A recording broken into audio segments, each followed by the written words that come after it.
What's up, everybody? This is Dominic DeAngelo of OneTrueSport.com. I'm also of SEScoops.com. You can see it on ad-free shows as well as other numerous podcasts, but I'm happy to introduce a new series that we're going to have here upcoming on One True Sport, and it's called Dream Chasers. And what it's going to put a highlight on is some rising stars in the business. And somebody I'm very happy that I've made a connection with over the course of probably, I think, maybe about a year, maybe a little less than a year now, but is Vinny Pacifico, who's been on several podcasts, actually on this channel before. Once it was the Kurt Angle channel, he appeared on there. He's been on not one of a kind. He's been on Oh You Didn't Know with Road Dogg. Vinny, thanks for joining me today. This should be a fun little conversation. Hell yeah, Dom. Thank you for having me. Very appreciated. Absolutely, absolutely. So tell me currently what you kind of have going on and what's cooking for you now in 2024. So a lot of international stuff as of right now is what's in the works, right? I planned the tour in the UK. So it's funny. It started out as a tour for a week and a half in England. And it went from there to, okay, so I'm going to be in England for a week and a half. I kind of want to do more than just England. I want to see what I could do for all of August. And with some connections and some people putting the good word in, I was able to extend that to Finland. So the company in Finland is interested in booking me. They're going to be the week before I go to England. So I was like, okay, this could be pretty easy to work out. You go to England, you go to Finland, and then from there you do the shows at the little tour you have in Finland, and then from there you go to England, and then you do the tour there. And then I also had a company who wanted to book me in France. So I did a podcast with their company, and they were like, Vinny, we want to book you. When's your availability, or whatever type of time I would be in the UK or Europe. And I said, well, I'm actually going to be in the UK August. So they booked their two shows the weekend that I'm available. So it was perfect. I appreciate that very much. They did that for me. But yeah, so I was able to piece together a nice Finland to England to France tour all of August. And I'm really excited because this is going to be fun. As well, while I'm in Finland, one of the events, or two of the events, is going to be during the world's famous Helsinki Metal Festival in Finland. So that's really, really cool too. And that's pretty much a lot of my time lately has been just adding more dates, promoting these things, and of course, indie shows in the US as well, traveling every single week. But yeah, that's currently what I'm putting my work towards. Well, what's like the Finland wrestling scene like? That's something you don't really hear about too much. Have you heard anything in regards to what the dynamic is, what the fan hunger is over there and stuff for that wrestling and stuff like that? Yeah, you edit all this, right? Oh yeah. Perfect. Where was I? Where was I at? Sorry. The Finland wrestling scene. You said there's one big promotion, Slam Wrestling. The Finland wrestling scene is incredible. There's not a lot of wrestling there. So the people that the company Slam Wrestling was booking me, they're very, very big in the country, and they're on Fight TV and Triller. I don't know if you caught that. Yep. So that's what I'm really excited for, because the fans don't get wrestling as much as we do here in the States, of course. So I hear, and I do see, I watch their stuff, and I've seen how passionate the fans could be. But I also know, like, when fans finally get to wrestling and they haven't seen it in a while, or they don't get to see it often, it's usually beautiful. So, and like just such a good like crowd reaction and stuff. So I'm really excited for that. And of course, the Metal Festival, that's going to be insane. Yeah, that's going to be really I never did anything like that in my life. I never did raves, never did any of these festivals. Mosh pitting? Never once raved. Or did a metal fit. I mean, I've been to one concert in my life, actually. Really? Who was it? Engelbert Humperdinck. What? Seriously? Yeah. Out of everybody, I would have never guessed that. Yeah. That's true.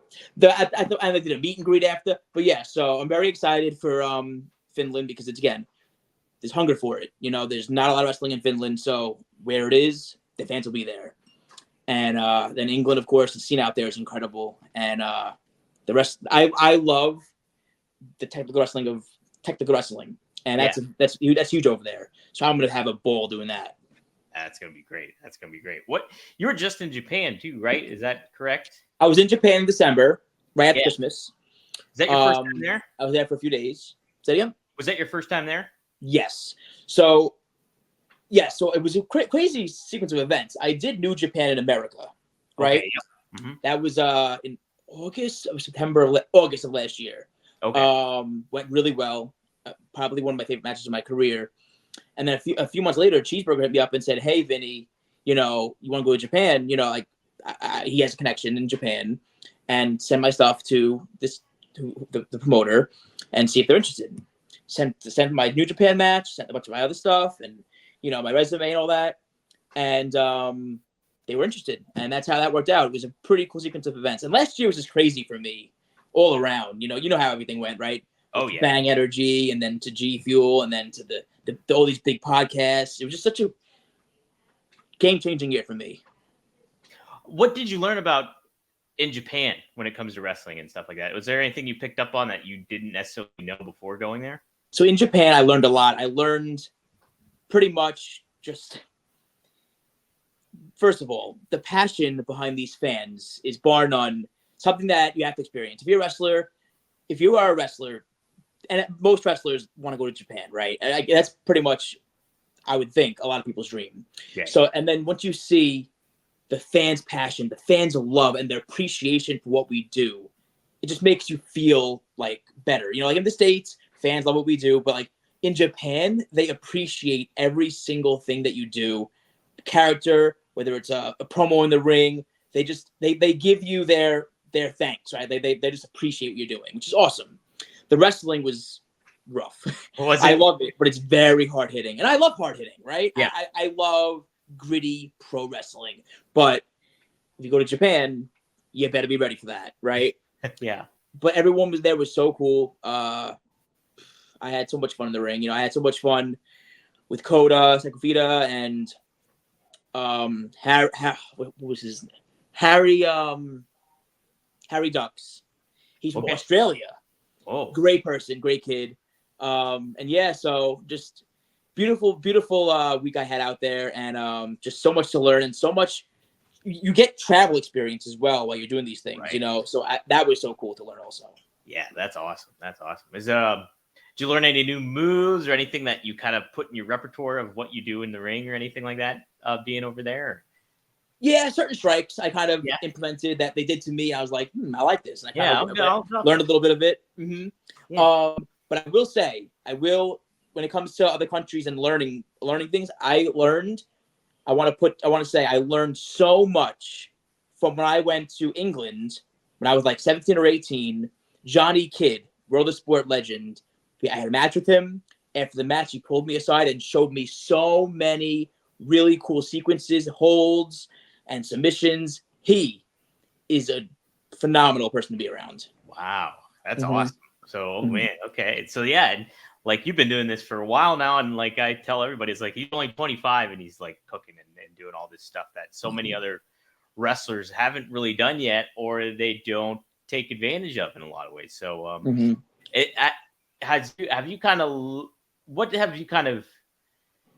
when you're on the scene with some of your colleagues and stuff like that, do you see a lot of those missteps, a lot of those talents not necessarily taking advantage of most of the opportunities? And do you find the opportunity to kind of tell them anything or give them any input and stuff like that of being proactive? Yes. Kind of go by example. Yeah. So I get asked a lot, Vinny, how do you do this? How do I get out of the Northeast? How do I travel? How do I do this? And I try and always give everyone my time. I love to help others. I love to see people grow. I love, first of all, that they trust me to ask me these questions, because that's something that means the world to me.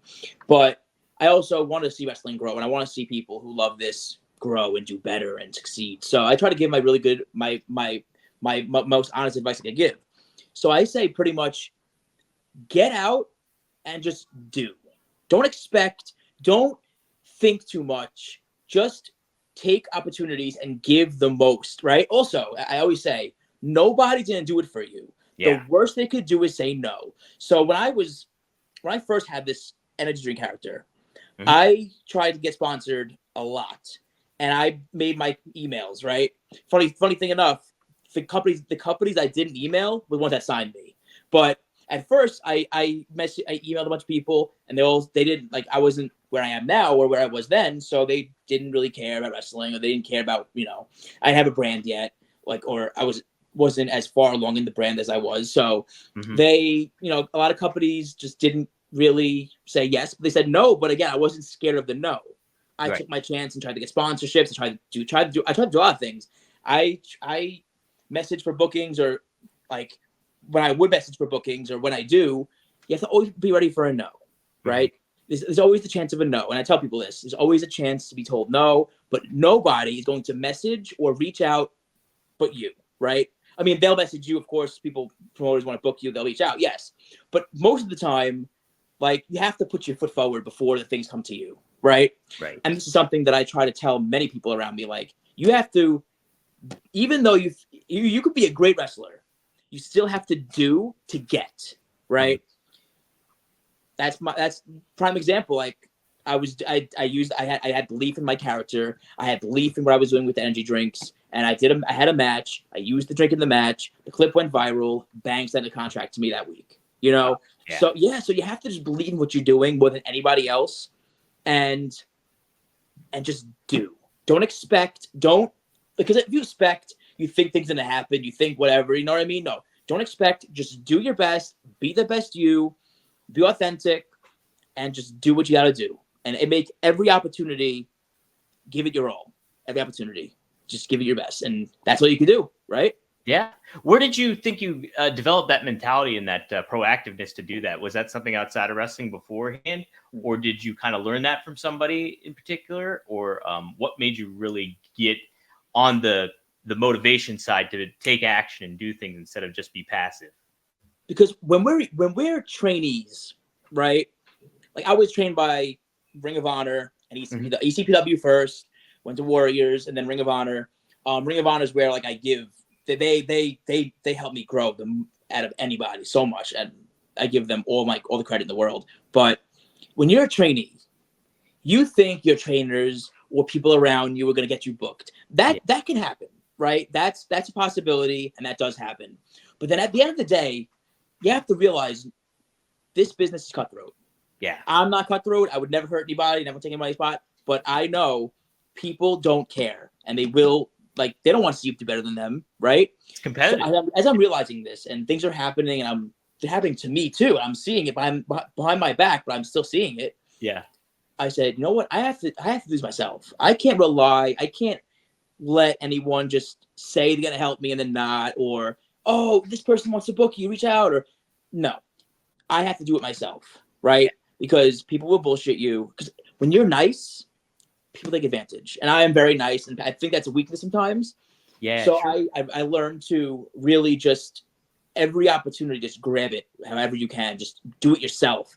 And I guess that happened when I was like 16, 17, 18, 19. And then the more that I went out and did my own thing or got my own opportunity, that's how things came my way.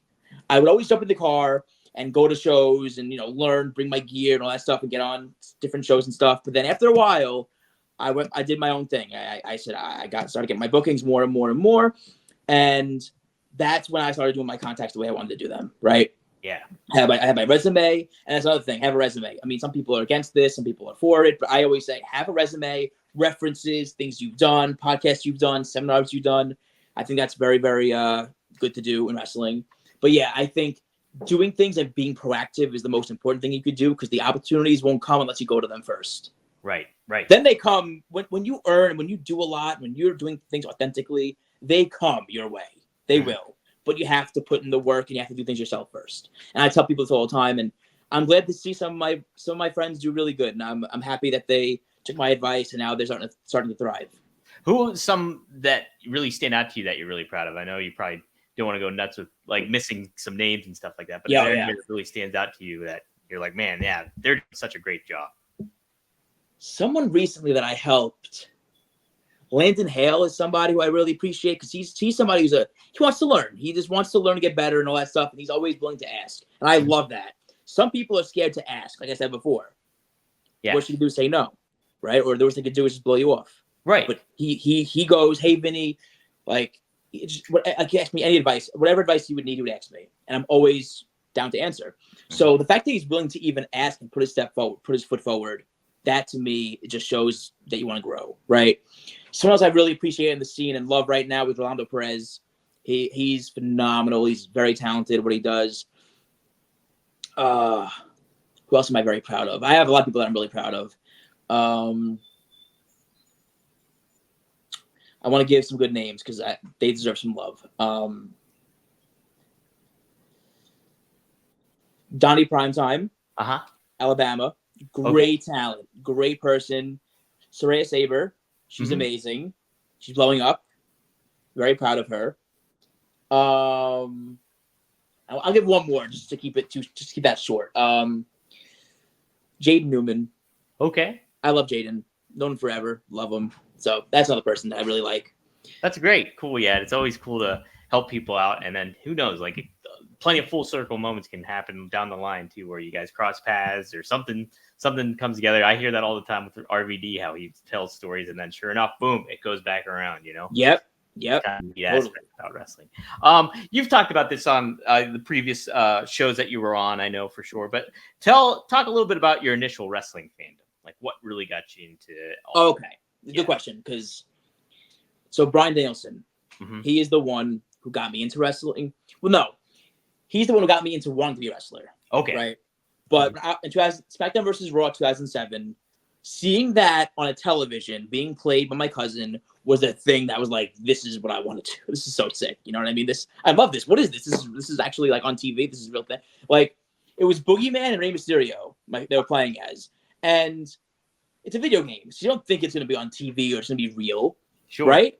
So then once they put it on TV on SmackDown, the same night, I see Boogeyman on TV and I'm like, oh my God, this is so cool. Rey Mysterio with the different colored masks. Then you got John Cena and Jeff Hardy with the colored face paints. So that everything really just like larger than life, I could say, right? Larger than life. It sucked me in. And then I loved it. Jeff Hardy, John Cena, Rey Mysterio, Batista was great. He was huge. You know, all these guys are just Shawn Michaels. So I'm just loving this. I'm watching it. And as I'm getting older, I'm playing football. I'm a quarterback, football team. I love it. I was doing my best and all that. Father was my coach. And now I'm in high school, starting freshman year. And I'm playing football. And I'm kind of not liking it. I'm kind of like, this is pretty toxic and people are really nasty. And I don't like this. It's not fun for me. Yeah. It's not fun for me. Different vibe. I was a football equipment manager at Clarion University. And I got along with a lot of the guys, but it was certainly an abrasive environment where it was just completely kind of different. That you see the stereotypical jock mentality. It kind of exists in football a lot of the time. Yeah. People are nasty. And then I was a wrestling fan. I got made fun of for being a wrestling fan a lot. Really? Even in football, they were making fun of me. Like, oh, you're a quarterback? You like wrestling? And then that was even terrible to deal with. So you know what? I said to myself, I must have been 13 or 14. I was like, you know what? I love wrestling, and I'm not going to be happy, or I don't want to be someone who's going to regret a decision in their life or regret not chasing a dream. So I took my father. He said, Dad, I want to do wrestling school. He put me in. He said, all right. He trusted my judgment. He which is crazy because, you tell a parent, hey, I want to be a wrestler. They're like, what? But he was so supportive of me. He was awesome. Like, let's do it. We're going to do it. Coach? He was your coach in football? Football coach, yes. Not the high school one, but prior, yes. Prior, okay. So he believed in me in football, but then wrestling, he believed in me just as much. It was so – he loved football. He played football, so it was, his thing. But stepping into a new universe with pro wrestling was just so beautiful for him to do for me because he didn't have to do all that. He didn't have to support me, drive me to practice, do all this stuff for me, So I was so blessed. And so I went to a meet and greet. But so a little prior to that, I was playing football. I did a meet and greet with Bryan Danielson in New York City. It was before his match with Randy Orton, I believe. And I was like, hey, I'm a huge fan of yours. You're an inspiration to me. I want to be a wrestler. I want to get into this. And he was very inspiring, very motivating. Do it. Yeah, he was his vibe is that, I don't know, you feel it, Oh, yeah. So I was like, all right, I'm doing this, Dad. We're going to do this. And ever since then, it's just, I started wrestling and it's the best decision I've ever made in my life. Wow. Have you gotten to cross paths with Danielson again after that? Yes, I believe twice at AEW in Oregon and Seattle. Shook his hand, but I would love to one day tell him, like, you're the reason for all this. You know, it was that. I would love to one day to tell him that or let him know that, because he's also my dream match. But yeah, like, he's the reason why I got to do all these beautiful things. You know, like, at the end of the day, if it wasn't for his words of, like, you know, I don't know what could have happened if I didn't go to that meet and greet, if I didn't get that feeling from him, or I don't know where I'd be. I don't know if I would still be wrestling, or I don't know if I would even started it, but he is the reason that I was able to start my dream, and I'm forever grateful for that. What do you think connected you to him so much as a fan and everything like that? What was it that really brought you to him, and that was kind of like one of your guys? It was him versus Randy Orton at the Barclays Center at a house show. Okay. The match was so good, and I felt. It made you feel. And I'm sure if you're a wrestling fan watching this, or a wrestler, or a personality watching this, and you're a fan of wrestling, you feel, right? Wrestling is the emotion in wrestling is just very important to be able to give off, right, as a wrestler. And in that arena, I was cheering him on. I was probably 12 or 13 at the time. And I just felt wanting him to win, wanting him to do, you know what I mean? So then after the match, he did a round of high fives. I got a high five from him. Mm-hmm. And that was it. That was that one high five. That's it. That's all. That's why it's so important. I feel like nowadays, like, I always make sure to give fans high fives and give my time, because, you know, it's connection with the fans. It's so important. Mm-hmm. It really is. And like, you look at what like Cody Rhodes is doing, spending all that time after the shows now and getting pictures and taking all that time. Mm-hmm. You are making fans for life when you do that stuff. Like the connection, like Marcus and I, when we were kids, one of the first big wrestlers we ever met was Goldberg. And, you know, like Goldberg gets such a polarizing reputation today. We still love him. I'm not like, there's no way you're going to shake me from not liking Goldberg. It's just like, he was so nice to us as little kids, and like, you know, he was just a great presence, and like just those little interactions, they mean so much to fans, and that's what really connects you, and that's why people watch wrestling, is to live vicariously through talents, and so or hate that talent, whatever it may be, you know. So let me see too. Yeah, what inspirations outside of wrestling did you bring into wrestling for you? Like, what stuff did you bring outside that was interest to you that you brought inside the squared circle or to your persona? Great question. So I got a phone call from my buddy JC and EC3. Mm-hmm. This is how the energy drink, Power Punch, whole brand started.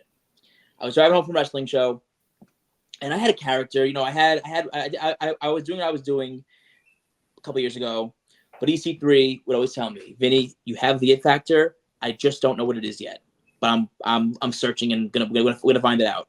It's like, wow, that first one meant the world to me. Second, he called me one day, EC3. He's like, Vinny, yeah, you are Power Punch.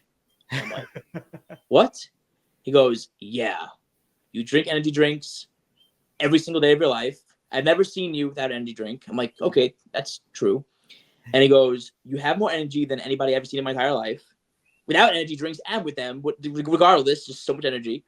And he goes, what if you drink an energy drink and you throw one punch and and that's the finish? And also, the underdog story is it only takes one punch. They could beat me down. They could kick me. They could whatever they do to me. Yeah. All it takes is one punch. And in life, all it takes is one punch. And that's a true story. All it takes is one yes. You know, all it takes is one punch. So that's kind of how that became a thing, you know, Power Punch. Like the drink, you drink the energy drink, throw the Power Punch, 1, 2, 3.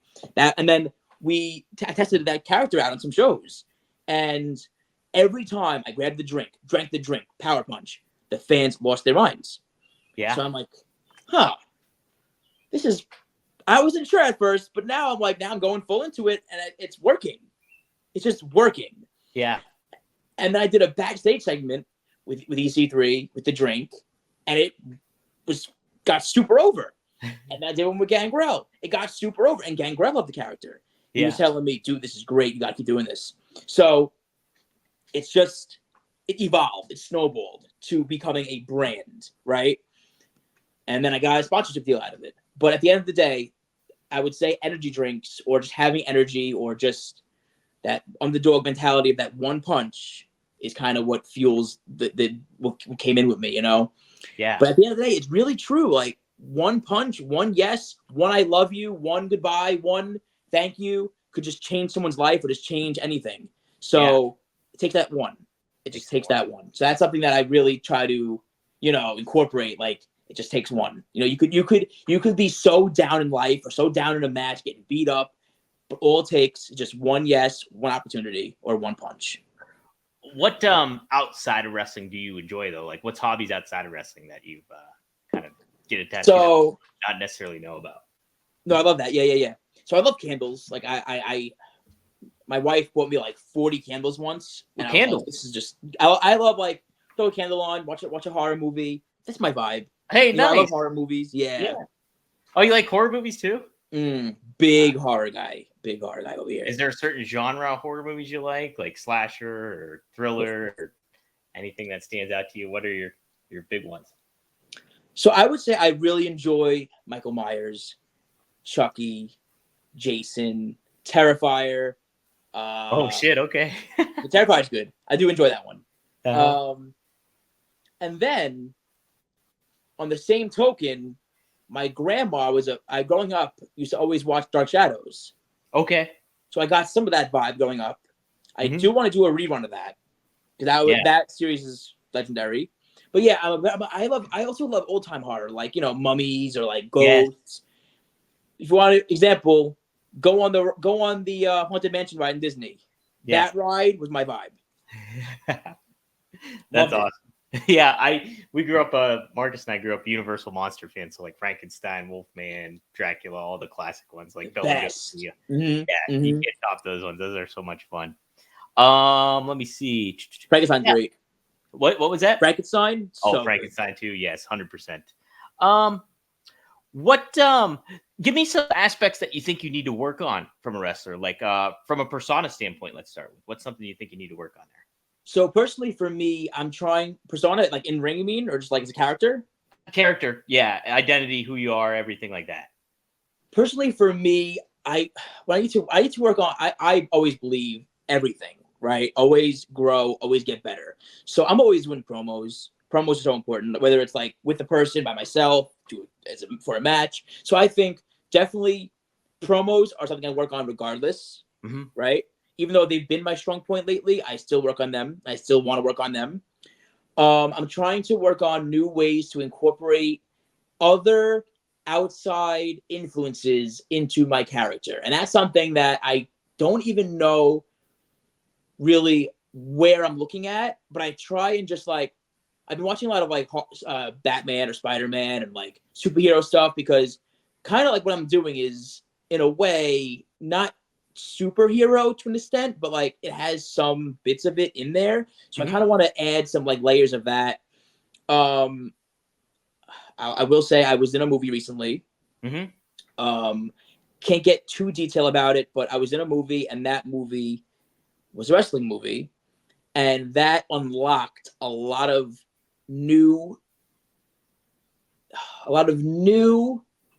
parts of my character that I didn't know existed. When the movie comes out, you guys should see it. You understand what I'm talking about. But like being in a movie setting was so good for my growth in terms of just improv, acting, talking, speaking, doing things on the fly. It was such a cool opportunity. And that's something that I'm ready for fans to see because there's so much more to my character that involves that. Because again, when you're on a show, you see the entrance, you see the wrestling, you see the finish, and then that's it, right? A movie, you see the influences, you see the people I deal with, you see the anger, you see the happiness, you see everything. And it's a film. You get behind it. Right. So this is different. So I'm very lucky to have gotten that opportunity, and I'm very excited for when it comes out. But yeah, so that's some things that I'm working on and things that I need to improve on. I would say everything. Like I'm always trying to improve. No, I even if I was on TV, I still think it's always improvement, right? but definitely finding ways to bring in outside influences into what I'm doing. Also, I think that could be really fun. Like maybe like something that like only a certain, like, all right, for example, maybe I'll bring in like a new type of gear that only a certain type of fan genre would understand, but something that like it's an add-on. You know what I mean? Like maybe like, well, I added the what's it called? The utility belt with the drinks in it, right? That's something that I added on. And utility belt, you think Batman, you think some superheroes, right? So you kind of do some more things like that will give like a cooler vibe, you know. But other than that, those are my strong points, and those are my focus. Yeah. No, it's always good to pull from outside of wrestling because it's new in wrestling once you do that. Yes, and I didn't mean to ramble, but yeah, no, that's good. That's awesome. Totally good. So from a ring perspective, what do you think you found kind of the balance? Because there's always that talk about like, oh, everybody's just watching matches and like they kind of get desensitized by all the athleticism. It's great stuff. You see the high flying, you see the moves that some certain talents can do, but really what a lot of people do get connected with is the personalities and the people. Do you think you have kind of found the balance of that in a certain ways? And what is your philosophy when it comes to being in the ring? So I always believe be a very good wrestler, safe, have the fundamentals down to a T. Yeah. But also be very good in the ring. Like you could, there's no reason why you can't be good, why you can't get better, right? It's always growth. It's always things you can work on in the ring. So I think I love wrestling. I love all styles of wrestling, right? Like Sumi Sakai took her time a few years ago and taught me in class at Ring of Honor a bunch of different strikes, right? And this is why I've gotten very good at strikes, brawling, stuff like that, right? And then you have Cheeseburger, Delirious, Jonathan Gresham training me how to do grappling, technical wrestling, and all that stuff. Yeah. So then I learned the best of each world when it came to in-ring stuff, right? Right. And now that I have this persona that's kind of larger than life, I sprinkle it in where I can, right? I try to, but I always just believe if you could be a great character, but and if you're a great wrestler, you're gonna do good, right? So I just believe I love chain wrestling. I love it. I don't do it enough. Yeah. Right? I don't get to do it enough, but it's something that I'd love to do. And I believe that once I learned from the strikes from Sumi, the technical from those Delirious, Cheeseburger, and Jonathan Gresham, and then promos from EC3, it's just being around great minds will help no matter what. So that's something that helped me, was just being around people who are better than me and just being a sponge. Yeah. So that's what I felt was my best asset, you know, just being around people who are better than me, and I just listen to them, ask questions. And again, something I mentioned before, ask questions. What you want to learn, like they're not going to get mad at you for asking questions unless they're stupid questions, but still, what's a stupid question, you know? Right. Did you find yourself whenever you're around veterans or anything like that, older guys or like legends in the business or anything like that, where did you find yourself being a little intimidated to ask them questions or go up to them and approach them initially? Or what is your mentality when it comes to that? And what do you suggest to people behind the scenes in that? I say always ask. There's nothing wrong with asking. Be professional, be respectful, ask. I never had a bad experience with somebody. You know what I mean? But one thing that really helped me have confidence to do these things was when I tag teamed with Hurricane and Rosie. After the match, they gave me hours of their time, giving me advice, telling me all these things. So I felt like, okay, this was such a cool experience. I could ask these questions, and it's no problem. They didn't give me any problem about that. Right. And I think I speak for a lot of people in wrestling, but we want to make pro wrestling better. So why would you withhold information from people who want to get better? You know, you want to make this better together. Because again, there's enough to eat for everybody. In my opinion, I believe everyone could succeed. You know, why not? So I just believe always just give your knowledge, you know. That's my opinion. Okay, great. Great question, by the way. Hey, thanks. What's the hardest lesson you think you've learned so far in wrestling? Ooh. Wow. Hardest lesson I learned. That's a ooh.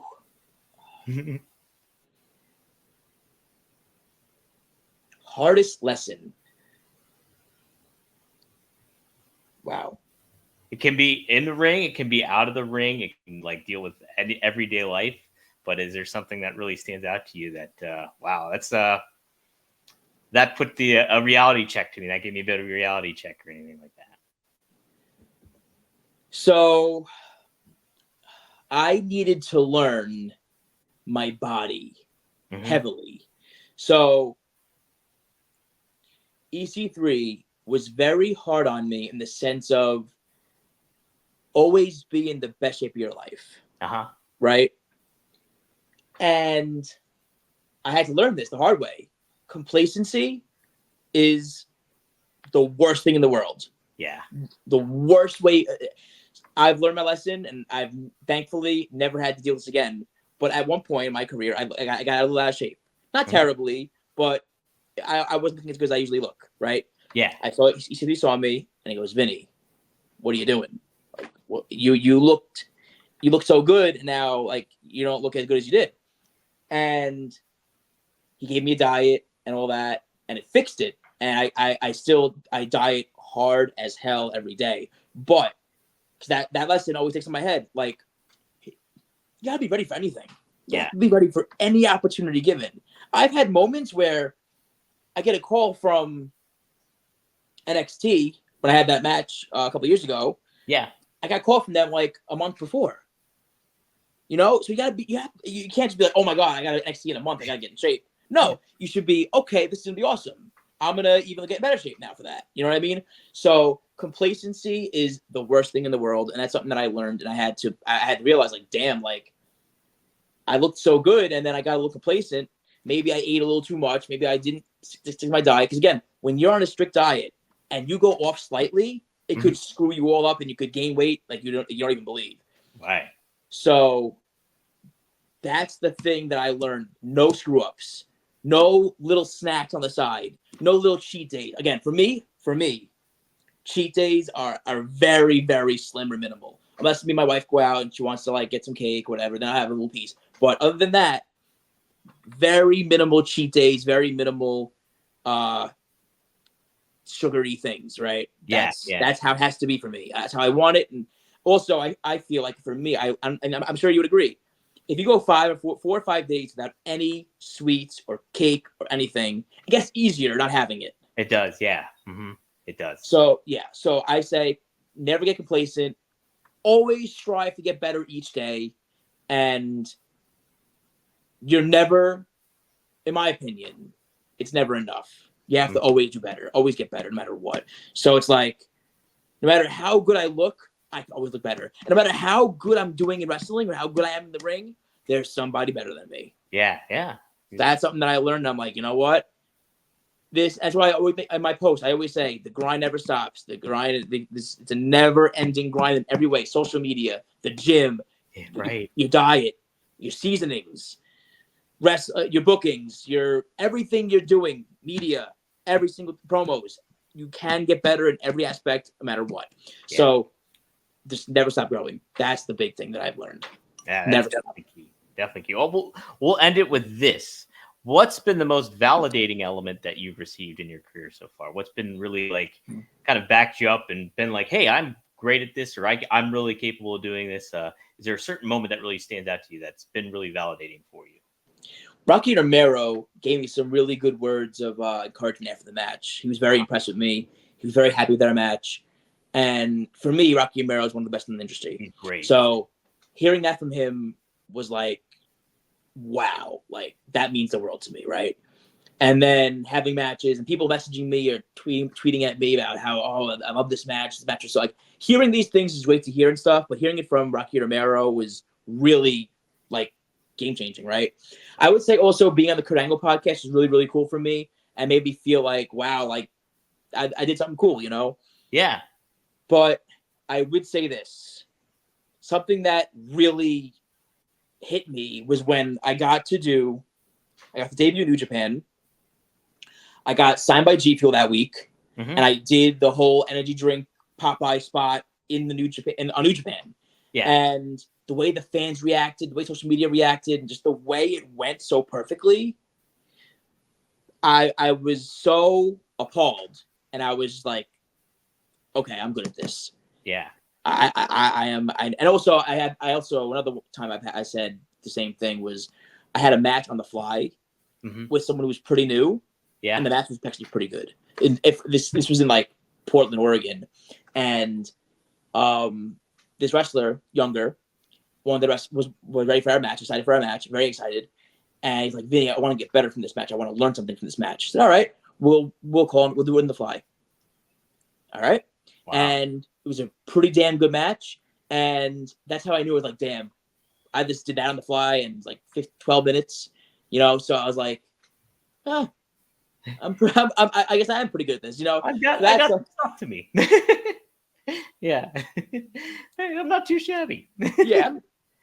That's how I kind of had it. That's, I mean, I'm not trying to brag again. Yeah. No, it's stuff though. And those are like cool little aspects that you're like, okay, if need be, I can do that. Or, you know, put me in that place. I'm capable of that. Whether it's being in a different area, being in the ring with a new person or a veteran, it's like you found yourself in the groove, and it's the validating. Well, I have one more.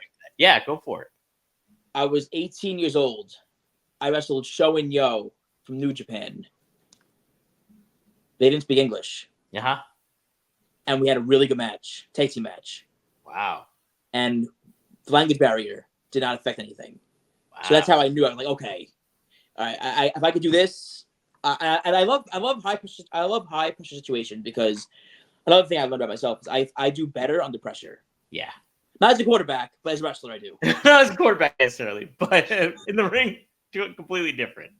As a quarterback, you know, you get killed. Like you're gonna get people trying to kill you. You know, and in the ring, you're like, and I'm very adaptable, and that's something that I guess I got from wrestling on the fly a lot, right? Sure. But I'm blessed to be I'm blessed to be where I'm at, and I'm blessed to have the skill set that I do have. Yeah. Okay, I'll let you go with this one. Actually, you very positive person. Every time I interact with you on the phone, or whether it's through social media and stuff like that, how do you handle the negativity that gets on social media? Do you get negative feedback? Do you get like haters and stuff like that? And if so, what do you kind of recommend for other talent to kind of keep that positivity going? I say don't feed the hate, right? I get haters. I get fans. Oh, Vinny, whatever. I say don't feed it. Don't feed into it. Let it go. You know, can you imagine the hate Taylor Swift gets? Taylor Swift. Oh my God, yeah. Their Twitter's probably death threats, terrible things, right? Yeah. It's terrible, and they deal with it. You know, it's something that comes with the game, right? Or fame or whatever it is. And I always say, like, wish them well. You know, wish them well. You know, there's something going on in their life maybe that we don't know about. Give them the best. Like, don't respond to it, because again, you don't want to like feed fire with fire, right? Right. But exactly. I just say, like, hey, Vinny, you suck. Okay. Yeah. Thanks. I mean, it's, or whatever they could say. Like, I leave it be. I try not to interact unless it's something like really terrible that I'm just like, all right, block. But I very rarely block. You know, I try to just ignore it. But like I said, if you're a wrestler, you know, and you're going through this, and it does hurt. You're allowed to feel. You're allowed to have feelings. You're allowed to be like, damn, this sucks. Because some things they could be saying really hurts. Yeah. But I say, wish them well. Give it up and wish them well, because what are you gonna do? Sit there and argue? Right. With somebody you don't even know and never will probably even see? Yeah, exactly. They don't. They're doing their own thing, and like you're saying, they're going through their own stuff. That's why You never know. You just don't know. And on top of it too, I always try to find the sense of humor in it. Like, okay, if they say something like insulting to me that's funny, I got it. That's funny. You know, it's like that's the way you can do it too. 100%. Yeah. Easy way to get back to it. Easy way. What are you gonna do? You know, it's just like people are. And then you get a fan that way sometimes too. I had someone like shit on me, and I said something funny back to them. They're like, "Oh, you're pretty cool." Yeah, and that's a lot of what the haters are looking for, is a reaction, whether it's positive or negative. They're looking for something. They're looking for something. Yeah. Do you get haters? Oh yeah, I get haters. I have a funny story. Even in my early days as a writer, on WrestleZone, I would always look at the comment section and it was a cesspool. It was a cesspool on there. So the articles, every article would have a comment section. I don't remember what the article was about or anything like that, but somebody went through the effort of taking my headshot from probably about like 7 years before, like when I lived in Philadelphia. They took my headshot, and I'm like sitting there smiling on like a bench or something like that. They like cut my mouth open like what is it? Terrence Phillip from South Park, and they separated it, and then they put a wiener in my mouth. And I was like, that's, I popped pretty good for that. I was like, that's hilarious that somebody went through that effort to do that to me, of all people, just some lowly like writer that's getting paid like $5 an hour. I was like, that's what kind of effort that is. I was like, all right, I gotta applaud that. They have time on their hands, clearly. Right? They got time on their, I don't have time on my hands to do that kind of stuff, but that's great. So yeah, I've got, have fun, right? Like, right? Enjoy. I get called a smiling Mark a lot too during the RVD podcast, so that's always fun. So what's wrong with smiling and like wrestling? I don't know. I have no idea. But this conversation made me smile, Vinny. This is great. I'm glad. Is there anything you want to plug to or get across or tell the fans here listening or watching? Well, to every fan, a future fan, a fan right now, thank you, bless you, and I love each and every one of you. You guys are amazing. You guys mean the world to me. Nothing goes unnoticed. My Twitter is Vinny Pacifico 1. My Instagram is Vinny Pacifico. Facebook is Vinny Pacifico. And TikTok, which I'm very new at, I have no idea what I'm doing on there. That's Vinny Pacifico as well. So have fun. All right. Guys, if you like what you're seeing, be sure to like, subscribe on the One True Sport TV channel here. That's OneTrueSportTV.com. If you're watching on that channel and you want more like behind the scenes content, added content, hit one of the tiers. Hit the join button down there. Take a look at some of the tiers that we got. See if it fits your needs and stuff like that. We're reasonably priced here. We got a lot of great legends behind on this network, from Greg Gagne to RVD to Kurt Angle to Magnum TA to Arn Anderson. You name it, we got plenty on here. Jake the Snake Roberts, Ted DiBiase, the names go on, and more to come. So, and we're going to do more Dream Chasers like this. We're going to get some rising talent on the scene like Vinny here, and help support wrestling, help get the word out. And yes, Vinny's one of the great ones out here, and we're looking forward to getting more people on the One True Sport. And Vinny, this has been a fun first interview I've done. I've done some of the podcast live streams of the podcast. You're the first actual interview I've done for the channel. So awesome! Thank you for having me on. I appreciate you. Yeah, absolutely. Okay, guys, we'll see you next here on Dream Chasers and OneTrueSportTV.com.